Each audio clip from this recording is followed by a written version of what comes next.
네, 자리에 오신 여러분 주님의 이름으로 환영합니다. 우리 앞뒤 좌우에 계신 분들에게 함께 인사 나누시겠습니까? 축복받는 믿음의 사람이 되십시다.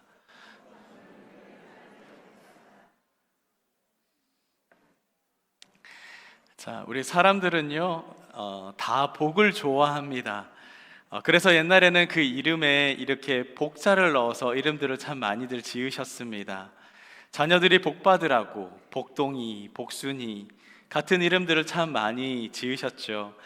우리 교인들 중에서도 이 복자가 들어가신 성함을 한번 찾아봤어요. 교적부에서 우리 이복래 권사님도 계셨고 박복성 권사님도 계셨고 이런 복자 들어가신 분들이 많으시더라고요. 또 우리가 복권이라고 얘기할 때요, 이 복자도 복복자를 씁니다. 그래서 이 복권의 뜻이 뭡니까? 복의 증표다라는 뜻이죠. 사람들은 다 이러한 행운을 원하고 복 받기를 원합니다. 그런데 여러분, 우리가 분명하게 알아야 될 게 있습니다. 복을 주시는 분은 하나님밖에 없다라는 거죠. 우리 사무엘상 2장 6절 7절의 말씀에 보면 이와 관련된 말씀이 나옵니다. 여호와는 죽이기도 하시고 살리기도 하시며 수울에 내리기도 하시고 거기에서 올리기도 하시는도다. 여호와는 가난하게도 하시고 부하게도 하시며 낮추기도 하시고 높이기도 하시는도다 라고 말씀을 하지요. 여러분, 이게 무슨 말일까요? 여러분, 하나님께서 생사화복을 주관하시는 분이다 라는 뜻입니다. 여러분, 근데요, 하나님에게는 정말 기준이 있습니다. 정확한 기준이 있으십니다. 분명한 것은 하나님은 우리 모두를 다 사랑하십니다. 누구나 똑같이 다 사랑하십니다. 근데 아무에게나 이러한 복을 허락하시지 않는다라는 말입니다. 성경에는 복 있는 사람들로 가득 차 있죠. 대표적인 사람이 오늘의 본문에 나와 있는 이 아브라함이라고 하는 사람입니다. 아브라함이 얼마나 복된 사람인지는 말을 안 해도 여러분들 다 잘 아십니다. 창세기 12장에 보니까 이 아브라함을 향하여서 뭐라 말합니까? 너는 복의 근원이 된다라고 이야기를 합니다. 복의 시작이 될 거야 라고 이야기를 하셨습니다. 여러분, 이 수직적으로 하나님과의 이 관계의 복을 누리고 또 그는 이 수평적으로 육신의 축복을 감당할 수 없을 만큼이나 받았던 사람이 이 아브라함이라고 하는 사람인 거죠. 아브라함은 어떠한 사람이었습니까? 하나님이 이 아브라함을 향하여서 너는 나의 친구야, 너는 나의 벗이야 라고 말할 정도로 이 아브라함과 하나님은요, 친밀한 관계였다라고 이야기를 합니다. 여러분, 이 수직적인 복이요, 모든 축복의 시작이라는 것입니다. 그러고 나니까 어떻게 돼요? 수평적인 복, 엄청난 육신의 복을 누리는 사람으로 만드셨다라는 이야기입니다. 이 아브라함이 장막을 치는 곳곳마다도 여러분 어떻게 됩니까? 그 지역의 최고가 됩니다. 팔레스타인 근동에서 이 아브라함을 따라올 사람이 없었습니다. 물질적으로도 뿐만 아니라 그의 가정으로도 사람들이 이 아브라함을 향하여서 칭찬합니다. 칭송을 합니다. 대단한 사람이라고, 감히 견줄 사람이 없다라고 이 아브라함을 그렇게 하나님께서 축복을 하시더라는 거죠. 여러분 한번 보십시오.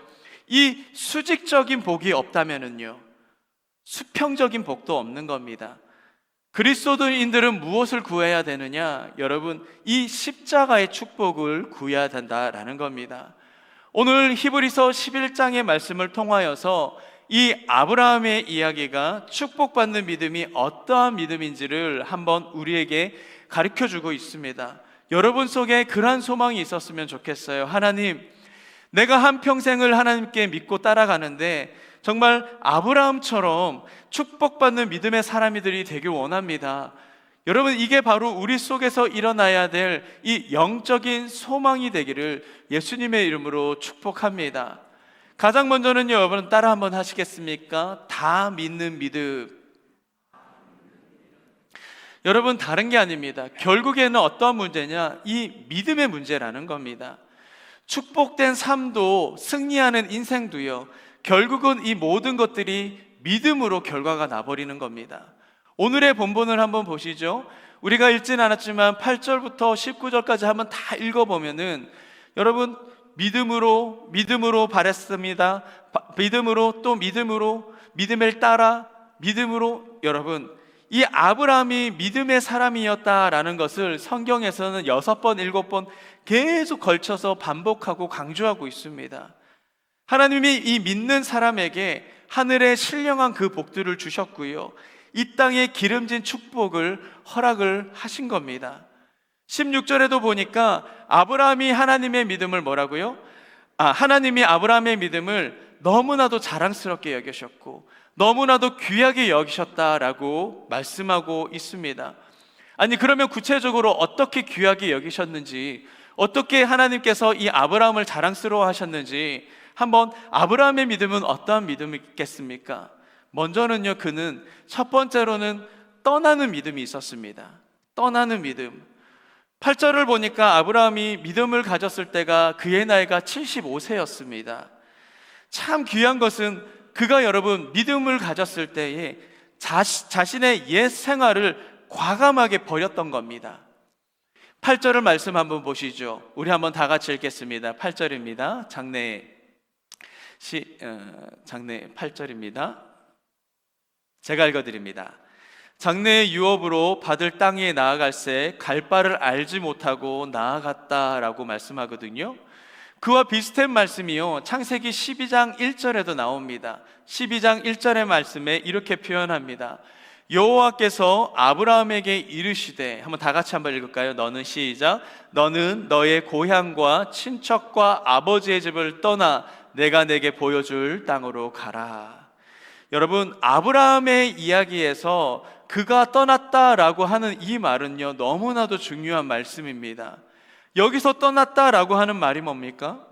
과감하게 버리고 정리하는 신앙이 바로 믿음이었다라는 이야기죠. 그는 그가 정떴던 고향, 이 바벨로니아의 수도였던 우르를 떠났고요, 결국은 하나님의 말씀하신, 아니, 말씀도 하시지 않았죠, 떠나라고 해서 떠난 겁니다. 그 어디의 목적지를 모른 채 떠나게 되었던 거죠. 아브라함이 이 세상의 것들을 과감하게 버렸던 이 믿음으로 살았더니 하나님이 그를 축복하는 인생으로 이루어 가신 겁니다. 여러분, 우리 속에 믿음으로서 버려야 될 것들이 사실 너무나 많은 것 아니겠습니까? 내가 예수님을 믿습니다. 믿고 있으면 그럼 내가 떠나가야 할 자리가 있는데 그것을 떠나지 못하는 겁니다. 붙들고 버리지도 못하는 이 죄의 자리에서 우리는 떠나가야 되는데, 우리는 그런 어떠한 미련이 있는지 떠나지를 못하는 거예요. 그 세상의 것들에, 그 세상의 그 더러운 것들에 붙들려서 떠나지 못하는 많은 그리스도인들이 있다라는 겁니다. 여러분, 우리는 만나지 말아야 될 사람들이 있습니다. 우리는 먹지 말아야 될 음식들이 있습니다. 우리는 하지 말아야 될 행동들이 분명하게 있는 겁니다.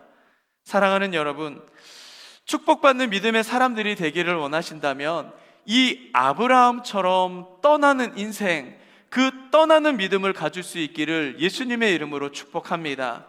또 아브라함은 어떠한 믿음을 가졌느냐? 바로 약속을 믿는 믿음이 그에게 있었습니다. 오늘 히브리서의 말씀을 한번 가만히 보면은 이 약속이라고 하는 말을 5번이나 반복합니다. 여러분, 여전히 중요한 단어는요, 이렇게 반복되는 거거든요. 아브라함은 어떠한 믿음을 가졌느냐? 바로 약속의 믿음을, 약속의 말씀을 믿었던 겁니다. 여러분, 우리는 눈에 보이는 것을 믿습니다. 교회를 다니며 있지만, 신앙생활을 하고 있지만 솔직히 눈에 보이는 것을 믿는 사람들이잖아요. 어떠한 교회에 어떠한 목사님이 신유의 인사가 있다더라 말을 하면 사람들이 온통 그 교회에 다 몰려가서 그냥 단순한 은사인데도 불구하고 눈에 보이니까, 사람이 변화가 되니까, 고쳐지니까 사람들이 막 몰려들어서, 여러분, 그래서 이단에 쉽게 빠지는 거예요. 너무나 쉽게 빠지는 겁니다. 우리는 눈에 보이는 것을 믿는 사람들입니다. 그런데 아브라함의 상황을 보시죠. 아브라함의 상황을 보면은 보이는 게 없습니다. 여전히 막막하고요, 여전히 불안하고요, 그 앞에 확실히 그 미래가 불확실한 겁니다. 그런데 아브라함은 하나님의 말씀을, 여러분, 그의 약속을 믿었던 사람입니다. 이게 진짜 믿음이었다라는 것이죠. 아브라함은 약속을 믿고 갈대아 우르를 떠났습니다. 또 약속을 믿고 25년을 기다려서 이삭을 얻었고요. 또 그 약속을 믿어서 아들 이삭을 하나님 앞에 드리는 사람이 되었다라고 말씀을 하고 있는 것이죠. 히브리서의 기자가요, 믿음에 대해서 놀라운 고백을 하는데 11절의 말씀에 이렇게 나와 있습니다. 믿음으로 사라 자신도 나이가 많아 단산하였으나 잉태할 수 있는 힘을 얻었으니 이는 약속하신 이를 믿으신 줄을 알았습니다 라고 말씀하죠. 굉장히 중요한 말씀이 후반부에 나옵니다. 이를 약속하신 이를 믿으신 줄 알았다라고 하는 말이죠. 여러분, 이 말씀이 중요합니다. 약속을 믿었다라고 한다라는 것, 여러분 이게 무슨 뜻일까요? 말씀하신 하나님을 믿었다라고 하는 의미잖아요. 그죠? 뭡니까? 말씀이 곧 하나님인 겁니다. 어떤 믿음이 복됩니까? 하나님은 보이지 않으시지만 그분의 신실하신 이 약속 붙들고 살아가는 이 믿음이 복된 겁니다. 여러분, 어떤 말씀은 믿고 어떤 말씀은 못 믿는 그런 신앙이 아니라요, 하나님의 말씀이라면 이 모든 것이 옳구나, 옳다라고 생각하고 그리고 믿어버리는 것이죠. 내 상식으로 아니면 내 현실로 불가능한 일, 그 모든 것들 가운데 보이시면서 우리에게 약속하신 일들, 정말 이거는 좀 아닌 것 같은데요 하나님, 그래도 하나님께서 하시겠다라고 하셨던 이 약속하신 것들 믿을 줄 아는 것이요, 여러분 진짜 복된 믿음이라고 말씀을 하고 있는 겁니다. 여러분, 하나님의 말씀을 믿을 수 있기를 바랍니다. 이게 정말 축복받는 신앙이라는 것이죠. 두 번째, 다시 한번 따라 하시겠습니까? 다 순종하는 신앙. 믿음은 결국에 여러분 어떻게 표현이 됩니까? 믿음은 반드시 여러분 이 순종함으로써 나타나게 되어져 있습니다. 8절의 말씀 보시죠. 믿음으로 아브라함은 부르심을 받았을 때 순종하여 장래의 유업으로 받을 땅에 나아갈새 갈 바를 알지 못하고 나아갔다라고 말씀하지요. 아브라함은 우리 주님께서 부르실 때에 온전한 순종으로 반응을 했습니다. 무슨 명령을 받았든 여러분 다 순종했던 사람입니다. 떠나라고 했던 이 말씀 앞에서 그 평안함, 그리고 자신이 즐겨왔던 그 즐거움들, 달콤한 그 죄의 자리까지도 여러분 다 버리고요, 그는 순종하며 떠났던 겁니다. 뿐만 아니죠, 여러분 100세에 낳았던 그의 아들 이삭을 번제를 드리라고 하셨던 이 말씀하셨을 때에도 그는 순종함으로써 반응을 했던 사람입니다. 여러분, 보네포 목사님이 이렇게 말씀하셨습니다. 믿는 자는 순종하고 순종하는 자만이 믿는 자다라고 말씀합니다. 여러분, 믿음은요 어떠한 말로도 표현할 수가 없습니다. 직분으로 그 믿음을 잴 수가 있습니까? 장로님이라고 해서 여러분 믿음이 좋은 사람일까요? 우리 교회 장로님은 좋습니다. 제가 살아남아야 되죠. 교회를 다니는 연수를 여러분, 그 연수로도 그 사람이 믿음이 좋다 없다 평가할 수가 없는 겁니다. 여러분, 믿음은 어떻게 봅니까? 믿음은요 오직 순종하는 그 자세로서 볼 수가 있는 겁니다. 아브라함이 순종할 수 있었던 이유가 뭘까요? 참 어렵죠. 떠나라고 했는데 여러분 생각을 해보십시오. 어느 날 내가 짐을 싸고 있습니다. 내 옆집에 살던 친구가 찾아왔어요. 너 어디 가니? 이사 갈 거야. 어디로 가는데? 모르겠어. 친구가 다시 물어봅니다. 친구야 정신 차리고 너 지금 뭐 하는데? 나 이사 갈 거라니까. 어디로 갈 거냐? 모르겠다고. 여러분, 이런 상황인 거죠. 그런데 이런 상황에 우리 아브라함이 순종할 수밖에 없었던 이유에 대해서 말씀을 하고 있는 게 10절과 19절에 나옵니다. 먼저 10절의 말씀 한번 보실까요? 그가 어떠한 믿음을 가졌느냐? 이는 그가 하나님이 계획하시고 지으실 터가 있는 성을 바랬다라고 얘기합니다. 하나님이 다 버리라고 떠나라고 그랬는데 아브라함이 어떻게 떠날 수 있었느냐? 바로 이거라는 거죠. 하나님은요 엄청난 도시를 설계하실 수도 있고, 하나님은 큰 도시를 세울 수 있는 크신 하나님, 그 크신 하나님으로 이 아브라함은 하나님을 바라봤기 때문인 겁니다. 또 19절을 말씀 보시죠. 하나님을 어떻게 바라봤느냐? 그가 하나님이 능히 이삭을 죽은 자 가운데서 다시 살리실 줄로 생각하는지라. 비유컨대 그를 죽은 자 가운데서 도로 받는 것이니라. 여러분, 100세에 낳았던 이 아들 이삭을 죽이라고 했을 때에 이 아브라함은 어떻게 그의 아들까지 죽이려고 하는 순종에 일어날 수 있었느냐? 오늘 성경은 뭐라 말합니까? 아브라함이 믿었던 하나님은요, 죽은 자 가운데서도 다시 살리실 그 하나님으로서 믿었던 겁니다. 여러분, 순종은 누가 합니까?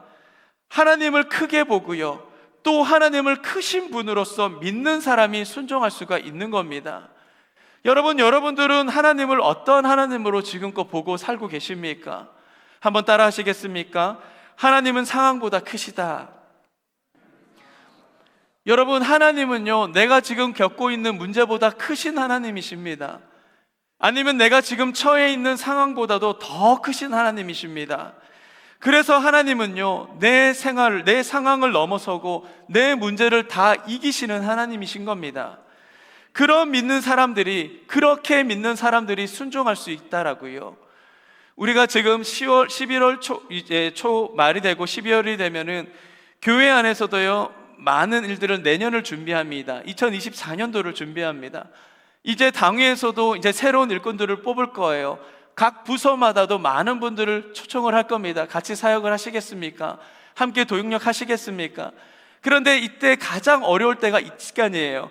많은 분들이 시험을 받기도 할 때 뭐라고 얘기를 하시냐면, 나 너무 바빠서 죄송합니다. 다음에 할게요. 난 몸이 좀 안 좋아서 다음에 할게요. 아니면 내 상황이, 내 가정이 좀 힘듭니다. 내 자녀가 어려움이 있어요. 많은 핑계들을, 많은 이유들을 얘기하시면서 교회 생활, 이 동력에 관해서 많이 등한시하는 사람들, 그런 분들이 종종 계시기도 합니다. 여러분, 생각을 해보시죠. 내 상황보다 더 크신 하나님을 내가 꼭 경험을 하게 된다면요, 믿음으로 순종하고 나아갔을 때 그 일들을 통하여서 부어주실 하나님의 축복들을 한번 생각을 해보십시오. 내가 비록 힘들어요. 상황이 그럼에도 불구하고 내가 주님 앞에 순종하며 말씀 속에 장로님들이 아니면 다른 집사님들이 함께 하십시오, 함께 하시죠 라고 부탁을 했을 때에 그 말씀을 하나님의 음성으로 듣고 순종하는 사람들이 있다면 그분들은 분명하게 하나님의 놀라운 축복들을 누리게 될 겁니다. 그런데 여러분, 하나님을 작은 하나님으로 보는 분들이 계십니다. 여러분, 한번 생각해 보세요. 그 길을 작은 하나님과 동행합니다. 죽을 것 같은 겁니다. 힘들어 죽겠습니다. 내가 믿지 못하니까요. 그런데 여러분, 우리가 믿는 하나님은요, 결코 작은 하나님이 아니십니다. 죽은 자도 살리시는 그런 하나님이십니다. 여러분, 산을 옮기시는 하나님이세요. 여리고 성을 무너뜨리는 하나님이십니다. 홍해도 갈라놓으시는 우리 하나님이십니다. 그 하나님이요, 우리가 보는 하나님이고 우리가 믿고 있는 크신 하나님이라는 겁니다. 여러분, 크신 그 하나님을 볼 수 있는 사람, 인생의 역사가 달라지는 겁니다. 하나님의 은혜를 경험할 수 있기를 간절히 바랍니다. 유혜정이라고 하는 사모님이 적은 수필집에 보면 제목이 울고 있는 형제와 함께 울 수 있어야 행복하다라고 하는 책에, 많은 챕터의 책이 있는데 안에 대진표 바꾸기라고 하는 글 제목의 글이 있습니다. 어떤 글이냐 봤더니 20년 동안 남편 목사님과 함께 개척을 해서 서울 종로에 한 작은 교회에서 목회를 하셨습니다. 20년 동안이나 열심히 목회를 했는데 이 개척교회에서 벗어날 수가 없는 겁니다. 한 10년, 한 10명 정도 안팎에 계속 이 10명 이상을 벗어나지가 못하는 겁니다. 시간을 지나고 얼마나 힘이 들었는지 어느 날 몸이 참 안 좋아서 병원을 갔습니다. 의사 선생님이 이 사모님에게 뭐라고 말씀하느냐, 암입니다 라고 이야기를 하는 겁니다. 정말 청천벽력과 같은 이야기를 들은 거예요. 그런데 치료도 할 수 없는 말기암이라고 얘기를 합니다. 1년을 못 살 거예요. 그런 이야기를 듣고 나니 이 사모님의 마음이 무너지는 거예요. 그래서 그분이 하나님 앞에서 너무 섭섭하고 너무 원망스러워서 새벽에 나와서 기도를 하는데 펑펑 울면서 그런 기도를 합니다. 내가 뭘 그렇게 잘못을 해서 나에게 이런 시련을 주고 나에게 이런 말기암을 주시니, 그렇게 내가 죽게 만드시냐고. 하나님, 내가 주님의 교회를 위하여서 내가 얼마나 노력하며 살았는지 하나님은 아시지 않냐고. 한 명의 성도를 지키기 위해서 내가 얼마나 애를 쓰고 그 영혼을 위해서 기도하면서 신방하면서 내 간쓸게 다 빼어주면서까지 그를 섬겼는데 지금 나한테 주시는 이 말기 암이 뭐냐고 하나님 앞에서 그렇게 따져 물었답니다.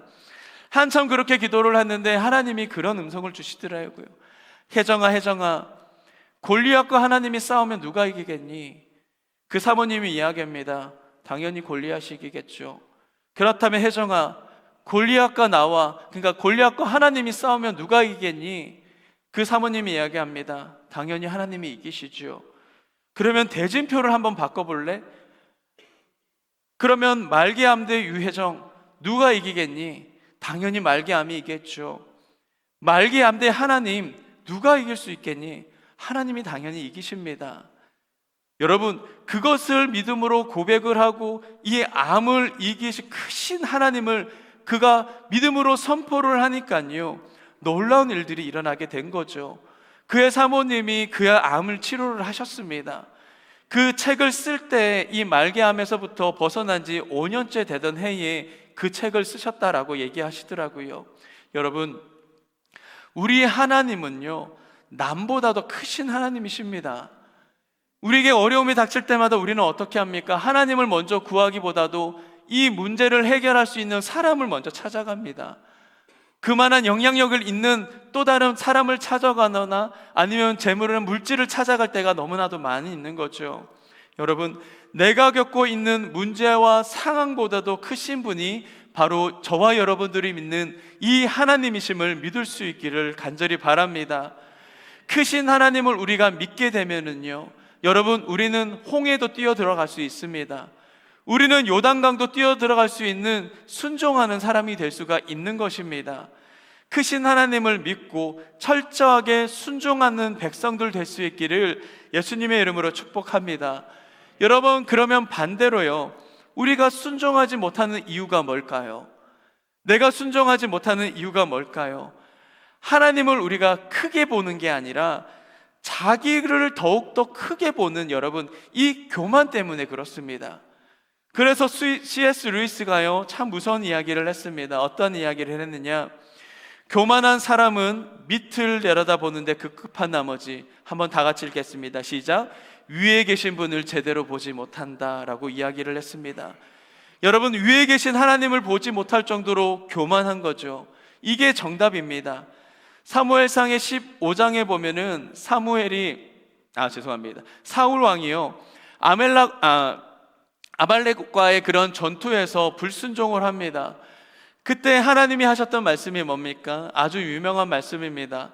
순종이 제사보다 낫고 듣는 것이 수당의 기름보다 낫다라고 말씀을 하죠. 여러분, 교만이라고 하는 것은요, 하나님의 말씀보다 철저히 자기 생각이요, 그리고 자기의 경험을 앞세우는 겁니다. 이게 우리의 교만이라고요. 힘들지만 어렵지만 겸손하게 우리가 기도하면서 순종할 수 있기를 바랍니다. 여러분, 그래야 우리가 복된 인생이요, 축복된 그 믿음의 사람으로서 우리가 하나님 앞에서 더욱더 나갈 수 있게 되는 겁니다. 그래서 우리가 더욱더 순종하셔서 축복받는 믿음의 사람들 될 수 있기를 바랍니다. 마지막으로 세 번째죠. 한번 다 같이 한번 따라 하시겠습니까? 다 드리는 헌신. 아브라함은요, 우리 하나님 앞에서 모든 것을 다 드린 사람이었었습니다. 아브라함은 그의 아들까지 드렸잖아요. 그죠? 그게 무슨 말일까요? 그 아브라함의 전체를 드렸다라고 하는 말입니다. 오늘 읽지는 않았지만 17절의 말씀에 보니까 뭐라고 기록되느냐, 아브라함은 시험을 받을 때에 믿음으로 이삭을 드렸으니 그는 약속들을 받은 자로 돼 그 외아들을 드렸다라고 말씀합니다. 여러분, 100세에 낳았던 이 아들 이삭은요, 아브라함의 전부였지 않습니까? 그가 갖고 있었던 재물과도 감히 바꿀 수 없는 그의 전부라고 이야기할 수 있는 게 바로 그의 아들 이삭이었습니다. 여러분, 귀한 것을 드릴 수 있다라는 말이 무슨 말인 줄 아십니까? 우선순위가 분명하다라는 겁니다. 우선순위요. 신앙이 병들면 가장 먼저 이 우선순위가 바뀌게 됩니다. 아마 아브라함의 삶이 그랬던 것 같아요. 아들 이삭을 선물로 받은 후에요, 이 아브라함의 삶에서 하나님이 없어지고 이삭이라는 이 존재가 1순위가 되어버린 겁니다. 하나님은 사라지고요, 그의 아들이 하나님의 자리에 앉아버린 거죠. 이삭은 더 이상의 아들이 아니었습니다. 아들 그 이상의 의미를 가졌던 아브라함에게 있어서 우상이 되어버린 겁니다. 여러분 생각을 해보시지요. 선물은 참 중요합니다.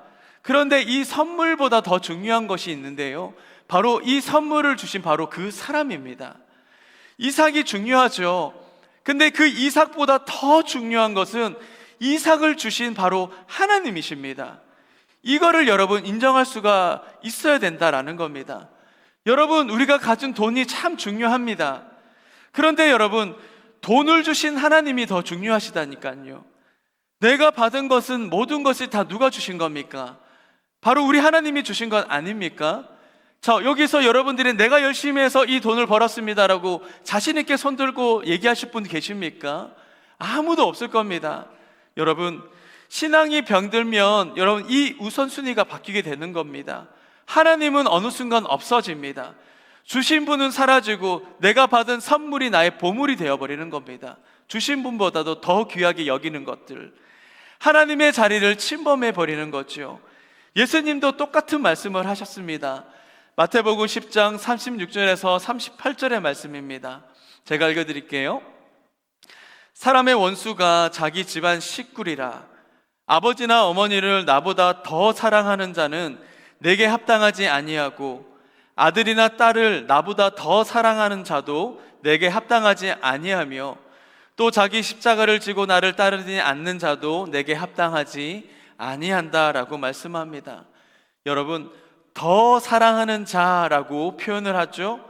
여기에 이게 무슨 말입니까? 우선순위의 문제라는 겁니다. 주님을 따르는 그 제자는요, 이 우선순위가 분명한 사람입니다. 그 어떠한 것보다도 우리 하나님보다도 더 사랑할 수 없다라는 거죠. 여러분, 우리는 하나님을 믿고 살아가고 계시는데, 여러분, 우리의 우선순위가 과연 무엇입니까? 하나님이십니까? 아니면 하나님이 여러분들에게 주신 것들이 여러분들에게 더 먼저 우선순위가 됩니까? 일부에는 찬양했는데 그런 찬양이 있습니다. 내가 주인 삶은 모든 건 내려놓고 내 주 대신 주 앞에 나가, 내가 사랑했던 모든 건 내려놓고 주님만 사랑해.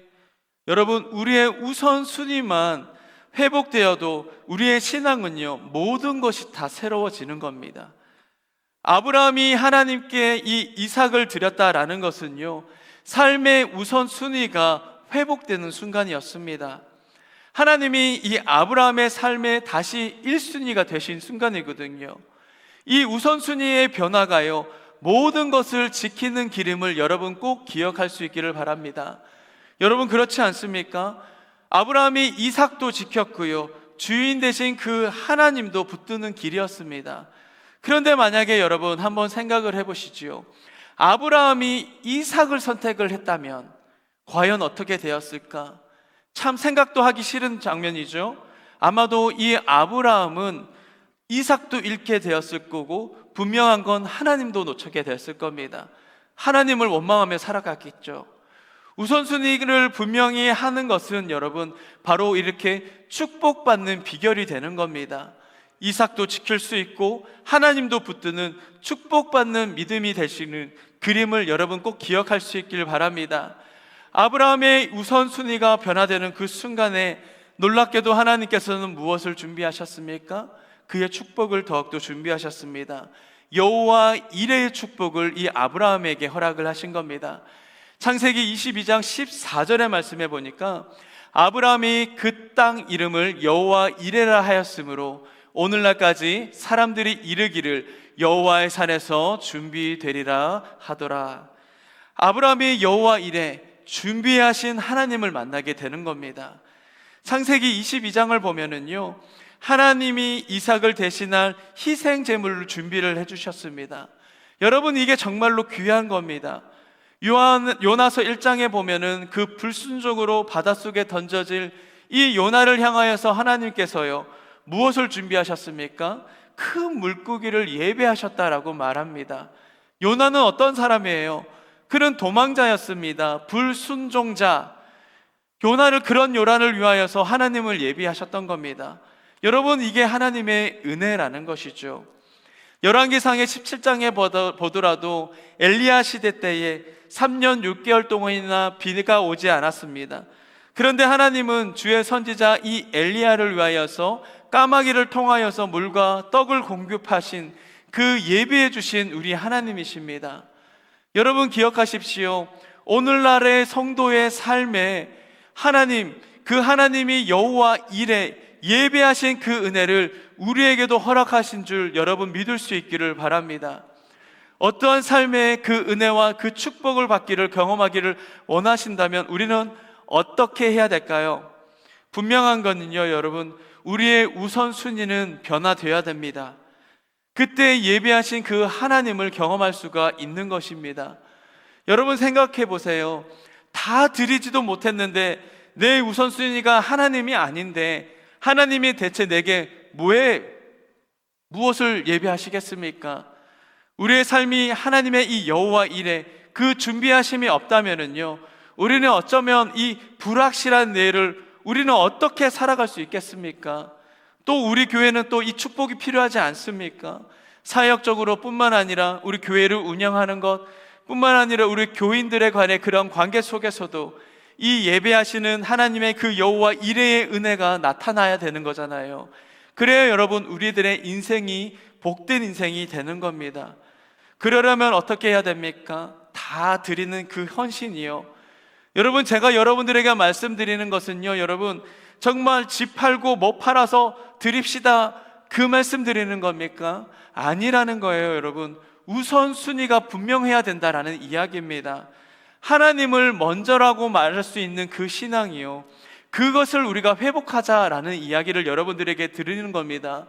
그러면 하나님은 여호와 이레의 축복과 은혜로서 우리에게 역사하는 줄을 믿습니다. 말씀을 정리합니다. 여러분, 히브리서 11장을 통하여서 정말 우리는 계속해서 믿음을 함께 알아보고 있습니다.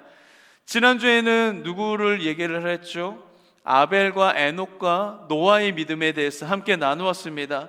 말뿐인 믿음이 아니라 우리의 믿음을 증명하자라고 이야기를 했습니다.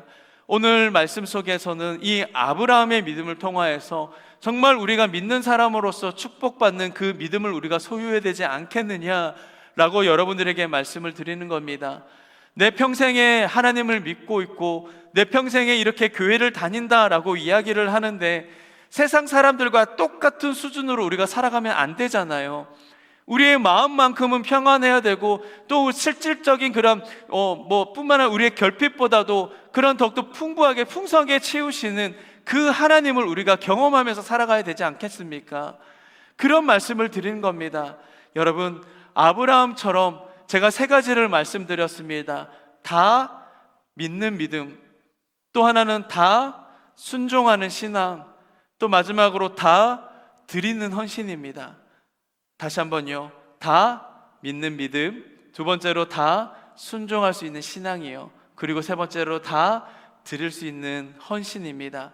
정말 이 3가지를 하나님께 우리가 올려드린다면은 정말 이 땅에서 감히 여러분들을 범줄 사람이 없을 겁니다. 항상 우리 가운데 채우시는 그 하나님의 축복된 삶을 여러분들이 살아가게 될 것입니다.